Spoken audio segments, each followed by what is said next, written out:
कबीर का रिश्ता कर। तुम्हें ये तो पता चल गया कि मिठाई कौन लेकर आया, पर ये नहीं पूछा कि क्यों लेकर आया। ये जैकेट किसकी? ये भी उस रुमाल की तरह सड़क पे पड़ी मिली थी, या किसी ने बहुत ही मोहब्बत से तुम्हें सर्दी से बचाने के लिए उड़ाई?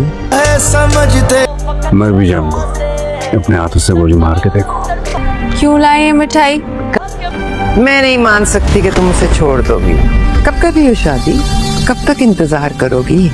उम्र ढलती जा रही है तुम्हारी। आए तुमने गोली खाई थी मेरे लिए, कितनी परवाह है ना तुम्हें मेरी। मैंने तो आपसे कभी नहीं पूछा कि ये कौन सी ऐसी मन्नत है जो हर जुमेरात आपको दरगाह तक ले जाती है। हम भी मोहब्बत खता है। इस खुशफहमी में सारी जिंदगी गुजारने से बेहतर है कि इंसान मर जाए। खुशफहमी है तुम्हारी।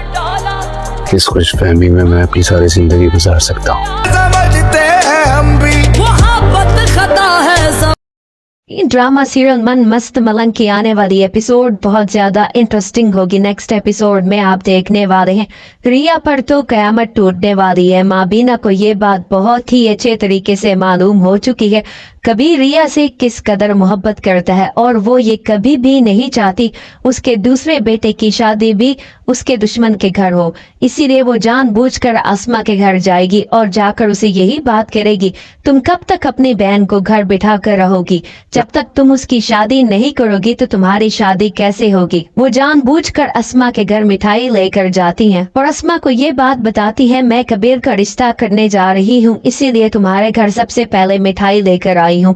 और रिया ये सारा मंजर देख रही होती है, लेकिन रिया को असल बात मालूम नहीं होती। माँ बीना के वहाँ से जाने के बाद रिया बहुत ही ज्यादा खुश होती है। वो तो यही समझ रही होती है शायद माँ बीना मेरे और कबीर के रिश्ते की बात करने के लिए आई है, इसीलिए वो मिठाई लेकर भी आई है।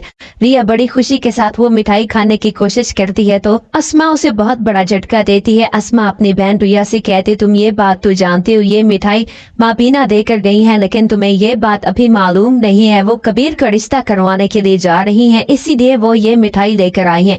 और ये जैसे ही मिठाई अपनी प्लेट में डाल रही होती है, रिया वहीं की वहीं रुक जाती है। उसे यकीन नहीं आ रहा होता कि माँ बीना उसके साथ ऐसा कैसे कर सकती हैं। और ये सारा मंजर देखने के बाद अस्मा को इस बात का यकीन हो जाएगा रिया किसी और से नहीं बल्कि कबीर से ही मोहब्बत करती है।